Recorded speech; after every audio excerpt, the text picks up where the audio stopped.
How to fix head sensitive content on threads. Hello guys, if you want to fix this problem, first step click settings, click apps and notifications, click apps and wait a second for loading. Scroll down for search your app or click here for search.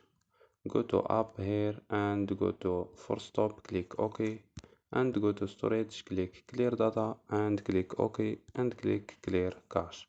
After these steps, don't forget turn off Wi-Fi and turn on your Wi-Fi. So don't forget like and subscribe. Bye.